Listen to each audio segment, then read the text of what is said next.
another day, another memories na naman yung gagawin natin. Yay! At ngayong araw na nga ito, samahan niyo po akong magbukas ng aking mga ipon sa loob ng isang taon. Yay! O diba, kalarit ko? Yearly ko nga itong ginagawa at na-late na nga ako sa pagbubukas nito. Lately kasi medyo busy tayo ng very light. Nakakalungkot nga lang, Jo, dahil hindi ko nga ito napuno. O diba, may lungkot ko pa? Ito nga yung gagamitin natin para sa mga Kasuki loves ko.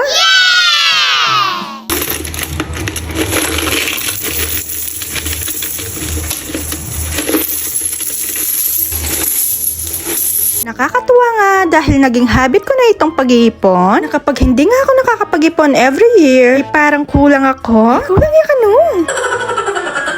Kadrama na po, Ang sarap talaga sa pakiramdam na kapag matatapos na yung taon, ay nagbubukas na tayo ng mga ganito. Sa wakas, natapos din itong piggy bank. At sunod naman natin bubuksan ay itong letter K. At sa mga nagtatanong kung saan ko nabili ito, sa Shopee lang. Kala ko nga malaki pero napakaliit lang pala ito sa personal. O itang manok din damye. Dalawa nga lang yung bubuksan ko dahil gagamitin natin yung tigpipiso sa 25. O, bali yun na dyan. Nakakatuwa nga dahil pati si Liam ay naturuan ko ding mag-ipon na kapag may gusto siyang bilhin ay mag-ipon muna. At buti naman, until now ay dala-dala niya pa rin yung mga bagay na yon. Yay! Kaya'y kayo, Jo, turuanan nyo la rin ang anak yung manipon kabang anak lapa. Kiramdam kayo kako, Jo, diyang ngeni mo, yay! At ayan na nga, nabuksan ko na nga yung letter K. At tingin ko nga, konti nga lang ito, pero okay na rin. Ginagawa ko nga ito para pagdating ng December, hindi ako mabigatan sa mga gastusin. Kung makikita nyo, parang may sinasabi ako dyan. Opo, may sinasabi po talaga ako dyan. Kaya lang, binoise over ko na lang. Yay! Gagamitin ko nga ito para pambili ng mga giveaways natin sa aking mga suki kong mahal. Yay! Nakakatawa nga lang dito, hindi ko maramdaman yung gastos every time na mamimili ako ng mga giveaways. Dahil may nakalaan para sa kanila, yay! Kaya naman, kung ikaw ay nagdadalawang isip pa para mag-ipon, mo nagagawan at lodyo, yay!